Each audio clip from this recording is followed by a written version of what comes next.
This episode of Diabetes Connections is brought to you by the world's worst diabetes mom. Real-life stories of parenting a child with type 1 diabetes. Available now as a paperback, ebook, and audiobook. Learn more at diabetes-connections.com. This is Diabetes Connections with Stacey Simms. Welcome to one of the minisodes of Diabetes Connections. I'm your host, Stacey Simms, and I started these shorter episodes this year just so I could talk a little bit about stuff that interests me.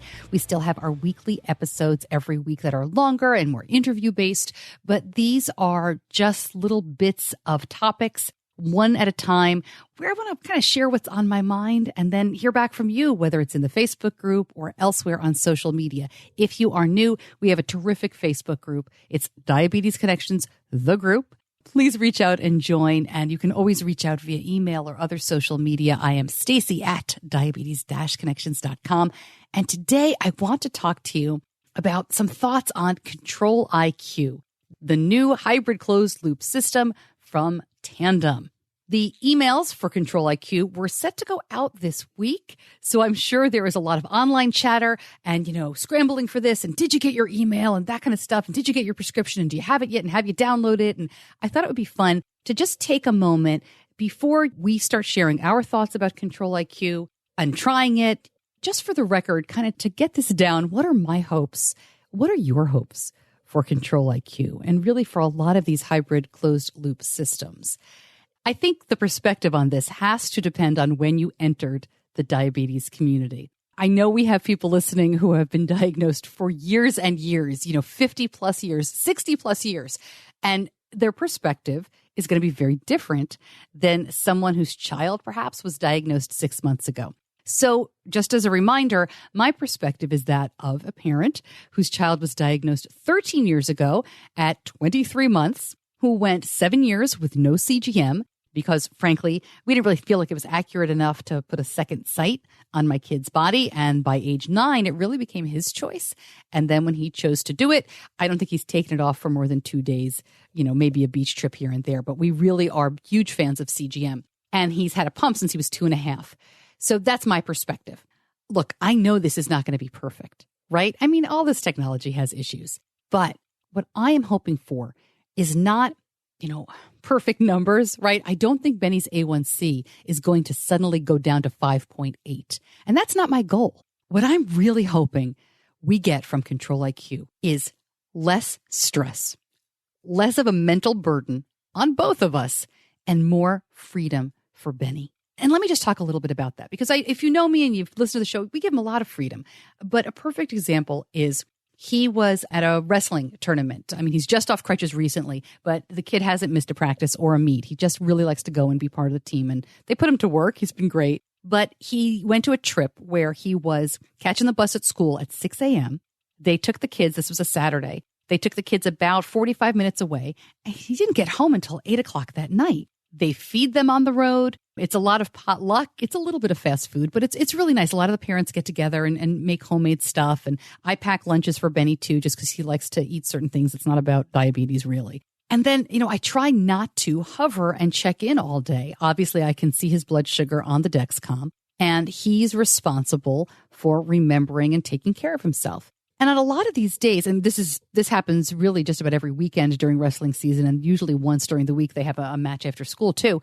And what generally has been happening is he's bolusing after he's eating because he's not sure exactly what he's going to eat, or he forgets, right? And then he's kind of correcting a little bit late. So we haven't had any really crazy highs. I mean, there's one inset issue we had, but he's been kind of floating up to that 210, 215. And then I'm debating, when do I text him? Because we do have an agreement. We that is well within my rights to text him. But at the same time, I want to leave him alone. I don't want to burden him. So it's been a little bit of a struggle. And what I'm really hoping for is Control IQ evens those numbers out, right? I don't really expect it to take care of, if he forgets to bolus and spikes up to 400, which happens every once in a while. I mean, come on. I don't expect it to fix that. But if he's bolusing as he's eating or a little bit after, or he miscalculates carbs, right? I'm really hoping it helps with that. I'm hoping it helps with the excitement spikes and some of the adrenaline spikes from athletics. I don't know what it'll do with that. I'm optimistic, but we'll have to see.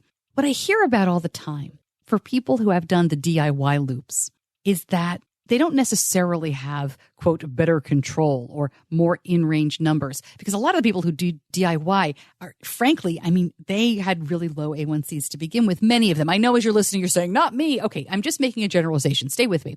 The point is that they may not see a huge difference in A1C or time in range, but they are seeing better sleep. They are seeing less work, right? More freedom for Benny with Control IQ and for everybody with Control IQ. I hope it means less work and less upstairs, less mental burden. And for people who do have higher A1Cs, who maybe are newer to pumping or newer to CGM, or maybe this is an opportunity for better education, I really hope that those people do see better health and do see better outcomes. As you listen to this podcast, again, making a generalization here, you are the top educated people in the diabetes community. Not necessarily because of this podcast, but we've done the research. People who listen to this show are extremely well educated.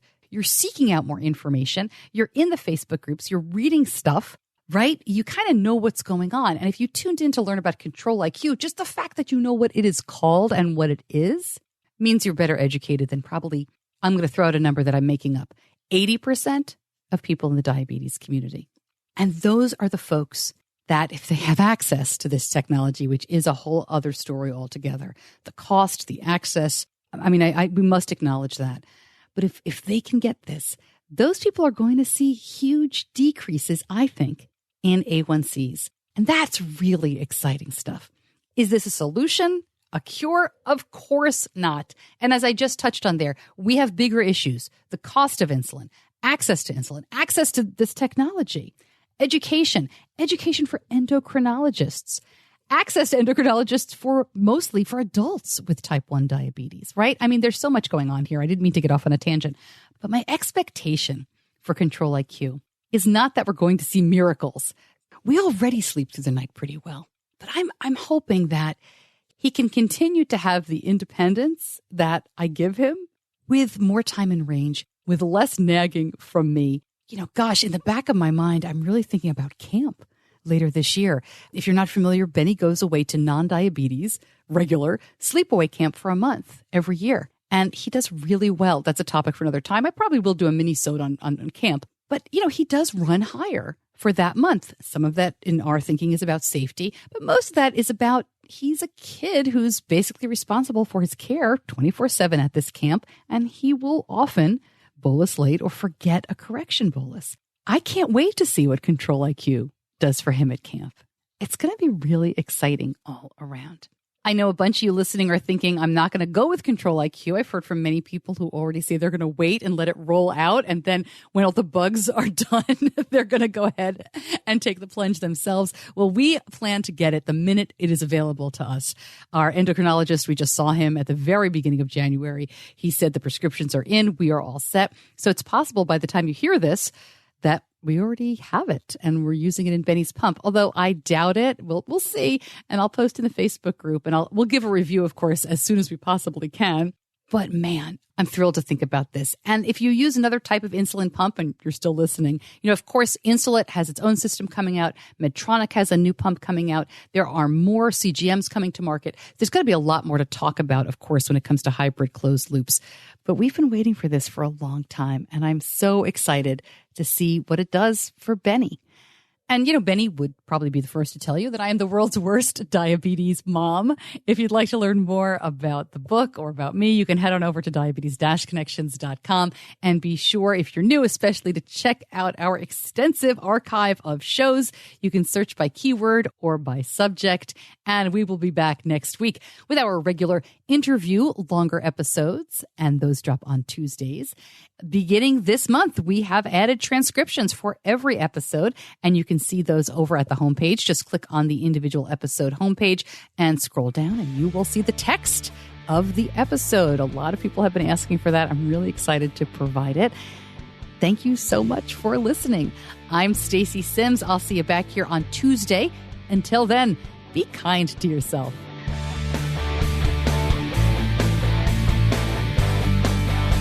Diabetes Connections is a production of Stacey Simms Media. All rights reserved, all wrongs avenged.